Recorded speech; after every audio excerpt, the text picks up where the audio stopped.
Good morning, student. I'm your SST teacher, and now our new syllabus in 7th standard history portion, chapter 1, when, where, and how. Now let's start. History is the study of past. How far back in the time would we like to go?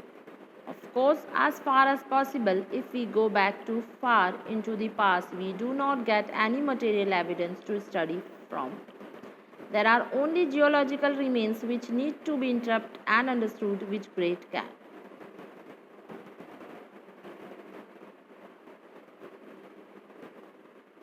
When, where, and how. Now, we will discuss about our past. We know and we discuss about the past for some evidence, some inscriptions, some source of information, literary source, other source. When we see this source, when we read this source, then we know about what are past. And the sequence of events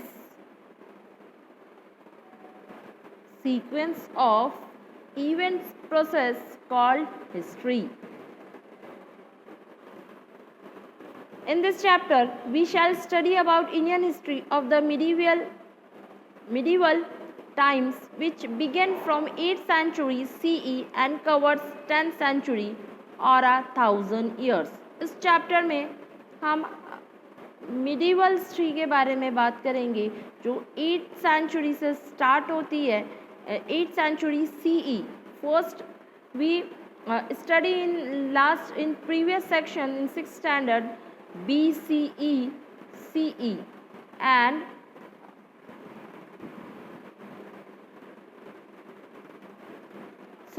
BCE and CE, BE and AD. Those are major of time period. Both the level of measure by time period. Time period को major करने के लिए ये BCE, BE, AD ये सारी system use किए जाते थे. पहले BC एंड AD यूज़ किया जाता था. अब जो है जितने भी साइंटिस्ट है, आर्कियोलॉजिस्ट है, BCE before common era and CE common era ये यूज़ करते हैं. वो सेम है, कुछ अलग नहीं है. ठीक है. History period do not have sharp cut-offs. They merge into each other as evidence are not chronologically available with precise dates. जितने भी पास्ट की मूवमेंट्स हैं, जितने भी पार्ट्स के हिस्टोरिक पीरियड्स हैं, वो एक क्रोनोलॉजिकल सिस्टम से हमारे सामने आए. कोई एग्जैक्ट हिस्ट्री किसी भी चीज़ की हमारे पास नहीं है. You shall study in this class would cover the period between 8th century CE and 18th century CE for ease of understanding. हम जो है 8th century से 18th century CE means common era तक की बात करेंगे इस चैप्टर में. This period is divided into two parts of 5 century each. हम इस पीरियड को दो पार्ट में डिवाइड करते हैं. 8 to 18th century it means 10th century. तो हमने दो पार्ट में डिवाइड कर दिया 5 सेंचुरी में. The first one, 8 to 12th century, is called the early medieval period, and the second, 13 to 18th century, as the latter medieval period. Two parts में divide किया है medieval period. फर्स्ट है early पहले वाला, next है latter बाद में वाला. यानी स्टार्ट दो टाइम में डिवाइड कर दिया हमने. एक पहले वाले 5 सेंचुरीज, दूसरा लेटर मिडिवल मानी नेक्स्ट वाले 5 centuries. In the early medieval period we study about Cholas, Palas, Rashtrakutas and Rajputs as powerful dynasties, and in the latter medieval period we study about Turk, Afghans and Mughals. पहले 5 सेंचुरीज में हम छोलास, पालास, राष्ट्रकूटास, राजपूत, ये सब powerful dynasties थी। Dynasties एक बहुत ये इंडियन कंट्रीज़ में ही थी और उसके आसपास के एरियाज़ में थी जो हमें देखने को मिलती है। ये बहुत पावरफुल डायनेस्टीज़ हुआ करती थी। उसके बाद हम जो आगे के 5 सेंचुरीज़ यानी लेटर मिडेवल पीरियड देखते हैं, उसमें हम तुर्क, अफ़गान एंड मुगल्स को देखते हैं। यानी चेंजेस एक के बाद ब्रॉट टू बी चेंजेस आते जा रहे हैं। पहले ये थे, उसके बाद उन्होंने डिफीट किया तो तुर्क आ गए, अफ़गान आ गए, मुगल्स आ गए। For the purpose of this study, we have to limit ourselves to the territory of India. But India itself underwent a lot of change in terms of territory and understanding. हम इन्हें पढ़ेंगे क्योंकि हमें India country की tertiary देखनी है। Tertiary sectors जो होते हैं यानी बहुत सारे जो सेक्टर्स होते हैं कंट्री में, किसी कंट्री में कितने स्टेट हैं, कितनी उसकी बाउंड्रीज़ हैं, कितने उसके सेक्टर्स हैं, ये सब इसी से पता चलता है कि पहले क्या था हमारी कंट्री में, पहले कितने स्टेट थे, कितने बड़े बड़े डायनेस्टीज़ थी, ये सब इनकी स्टडी से पता चलता है। In those days, there were no surveyed map. People used to tell direction by looking at celestial bodies and then the compasses. पहले लोगों के पास ना कोई मैप वगैरह नहीं हुआ करते थे। वो कैलेस्ट्रियल बॉडीज़ जो यानी जो स्टार्स हैं उनसे डायरेक्शन का पता लगाते थे। आज हमारे पास डायरेक्शन का पता लगाने के लिए कंपास होते हैं, राइट है ना। हम कंपास की मदद से आराम से देख लेते हैं when we go from that side, east, west, north, south etcetera. पहले लोग कैलेस्ट्रियल बॉडीज़ यानी जो स्टार्स होते थे तो उनसे उन डायरेक्शन का पता लगाया करते। The measuring instruments were crude and the knowledge about the shape, size, direction, elevation etc. were not detailed. तो पहले के पास्ट के टाइम से हमें कुछ पता नहीं चलता कि वो लोग एग्जैक्ट किस चीज़ से measure directions, weight, shape, size का पता लगाते थे, तो हमें इसके बारे में उनसे ज़्यादा एग्जैक्ट नॉलेज नहीं मिलती। Let us first see how the territory of India was defined and known to exist in those days. To understand what era we are going to talk about, let us see what was considered Indian territory in the past. यानी कि जो India की boundaries है, ये पूरा जो India है इसकी टर्चरी जो है, इसकी एक इंडिया जो है, ये कंप्लीट इंडिया कहाँ से कहाँ तक था, किसने इसको क्या नाम दिया, ये पहले क्या जाना जाता था, ये पहले किस बाउंड्री टू किस बाउंड्री हुआ करता था, ये किस पार्ट में हुआ करता था, ये सारी डिटेल्स हमारे पास आगे है। How India got its name. पहली बात हम इंडिया के डायनेस्टीज़ की बात करें, उसके पावरफुल की बात कर रहे हैं, हम नॉर्थ ईस्ट साउथ की बात करें, पहले हमें ये पता होना चाहिए कि इंडिया का नाम आया कहाँ से। How India got its name. Look at the map of Asia in your atlas. Okay, the region of India subcontinent extend from Afghanistan to Myanmar and is generally shielded by mountains from the north side, right? Afghanistan to Myanmar तक जब हम जाते हैं तो हम क्या देखते हैं, पूरी माउंटेन रेंज है नॉर्थ में, हिमालय माउंटेन कहते हैं जिनको, राइट। तो एक पूरी माउंटेन रेंज है जो हमें नॉर्थ की साइड में दिखती है, जो हमारे लिए हमारा एक सिक्योरिटी गार्ड है। On the south are the Bay of Bengal. South में हम क्या देखते हैं, इस माउंटेन के साउथ में हम बे ऑफ बंगाल देखते हैं, अरेबियन सी देखते हैं। This secular landmass is known as the Indian subcontinent, but this is a modern name. हम क्या देख रहे हैं, हम नॉर्थ की तरफ तो हम क्या देखते हैं भाई, हमारे हिमालयाज़ हो गए, ठीक है। हमारे ईस्ट की तरफ हम बे ऑफ बंगाल देखते हैं, हमारे वेस्ट की तरफ हम अरेबियन सी देखते हैं, हमारे नीचे साउथ की तरफ हम इंडियन ओशन देखते हैं, और हम इसको कहते हैं Indian subcontinent, but this is our new modern name. But how it develop, कैसे आया ये, कैसे डेवलप हुआ, पढ़ते हैं आगे. In the past, India has been known by different name by different people at various time. India जब past में था तो बहुत सारे डिफरेंट डिफरेंट लोग इसे डिफरेंट डिफरेंट नामों से जानते या डिफरेंट डिफरेंट नाम दे के जाते थे. अब भाई क्या दे के जाते थे? One of the early known name is the सप्त सिंधु. तो एक अर्ली नेम्स में से जो एक इम्पॉर्टेंट नेम आता है वो है सप्त सिंधु, मीन्स और the area around the 7 reverse, या ऐसा एरिया जो 7 रिवर्स से उसके अराउंड 7 रिवर्स हो, उसे सप्त सिंधु कहते.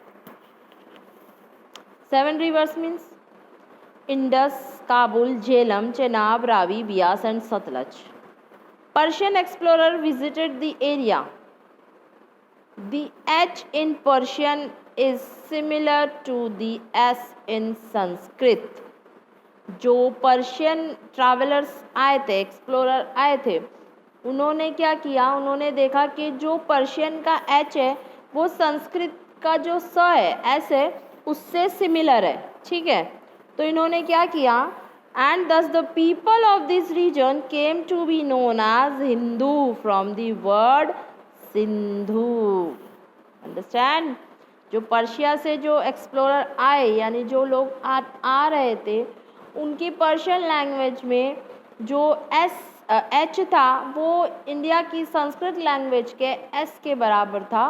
तो उन्होंने क्या किया, उन्होंने उस सिंधु वर्ड को हटाकर S की जगह H लगा दिया अपने पर्शिया का. तो ये सिंधु जो था ये हो गया हिंदू. ठीक है. इन द ऋग्वेद, ऋग्वेद में क्या बात कही गई है? In the Rigveda which is old age about 3500 years. Rigveda जो है 3500 ईयर्स अगो ओल्ड है. There is reference of a king name Bharat and the civilization in that kingdom. He said to have conquered a huge area and the region was named after him as Bharatas और भारतवर्ष. तो पहले की बात कर रहे हैं, ऋग्वेद में लिखा हुआ है कि एक किंग था जिसका नाम था भारत. उसने उसकी जो सिविलाइजेशन थी, उसका जो एक किंगडम था, उसका एक सपना था कि वो पूरा पार्ट जो जब वो जीत लेगा, कॉन्कर्ट कर लेगा, जब उस पर उसका कंट्रोल हो जाएगा, तो वो उस पूरे नेम एरिया का नाम रखेगा भारतास या Bharatvarsh. Hindustan is the other name which is possibly from the Persian derivative. तो जो हिंदुस्तान है वो भी पर्शियन के डेरिवेटिव से निकल कर आया है. इन पर्शियन स्थान akin to the Sanskrit word sathana.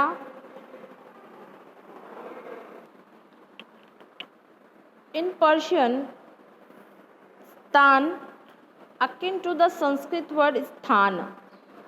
ठीक है, जो पर्शियन में स्थान था उसे संस्कृत का वर्ड है स्थान.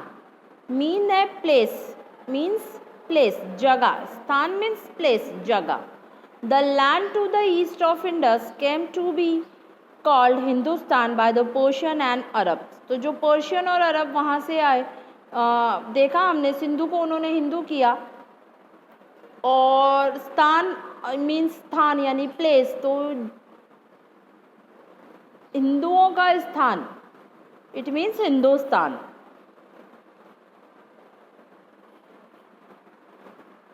The term Hindustan is also found in the writing of मिनाज-ए-सिराज. मिनाज-ए-सिराज में भी हमें ये हिंदुस्तान का टर्म देखने मिलता है, जो एक Chronicle of the 13th century का है, where they describe it as the land between the Ganga and the Yamuna. यानी एक वो ऐसा लैंड है जो गंगा और यमुना के बीच बचा हुआ है.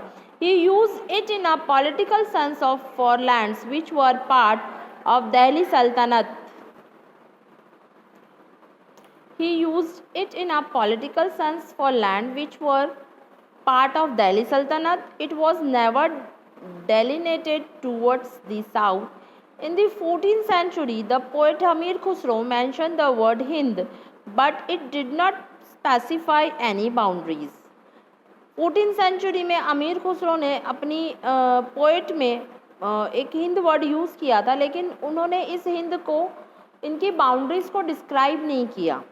In 16th century, Babur, a famous Mughal king, used the word Hindustan to describe the geography based on fauna and the culture of the inhabitants of the subcontinent. 16th century में बाबर ने Hindustan word का use किया अपने geography conditions को mention करने के लिए, वहाँ के फौना को मेंशन करने के लिए, कल्चर्स को मेंशन करने के लिए. Thus the whole region was constructed as Hindustan. यहाँ से अब जो है पूरा एरिया, पूरा इंडिया का जो एरिया है वो हिंदुस्तान प्रिस्क्राइब होने लगा. The name India came to English use from the 17th century onwards, and it is thought to be due to the influence of Latin or Spanish. The modern India or Bharat is confined to the territory which is part of sovereign nation post its independence from British rule. 17th century में India जो word था, ये word English, Latin और Spanish word से निकल कर आया है, जो 17th सेंचुरी में यूज़ किया गया था हिंदुस्तान के लिए. इंडिपेंडेंस के टाइम पर ये भारत, जब हम ब्रिटिश रूल से फ्रीडम मिली थी हमें, तब हमने इस भारत वर्ड को यूज़ किया. Having seen the change of the name of India, you would have realize how name and interpretations change as per time and understanding of writings and records of the past. जब हम देखते हैं कि बहुत सारे changes आए India के नाम के साथ, तो ऐसे ही चेंज इंडिया की कंट्रीज़ में भी आए, ऐसे ही जोग्राफिकल चेंज भी आए, ऐसे ही डायनेस्टिक चेंज आए, ऐसे रूलिंग पावर चेंज आए, और ऐसे ही बहुत सारे चेंज के साथ ही हमने हमारी कंट्री के पास्ट को देखा है. Look us at the source of history and how we learn from it.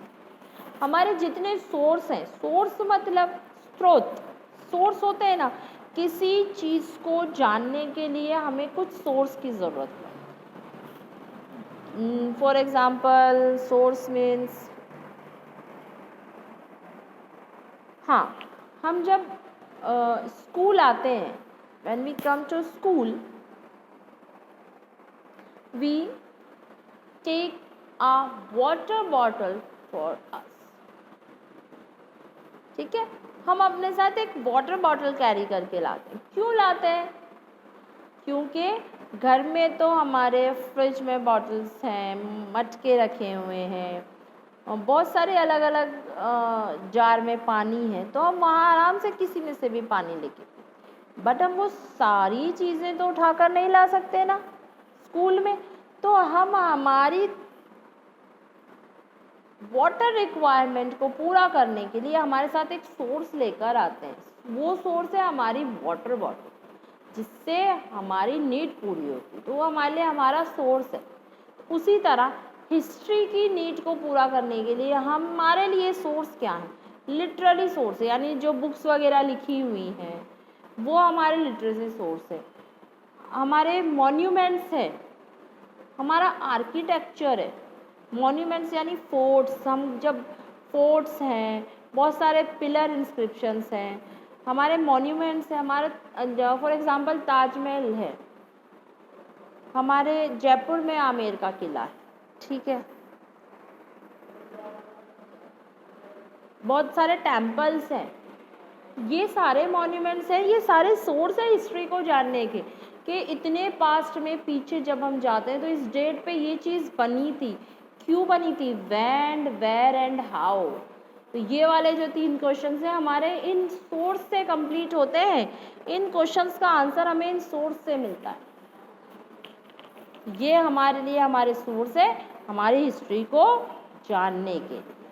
Understand? सो बाकी की चीज़ें source of history biographies, autobiographies, travelogues, paintings, ये हम हमारे नेक्स्ट लेक्चर में देखेंगे बच्चा पार्टी। सो आज के लिए इतना ही। Thank you.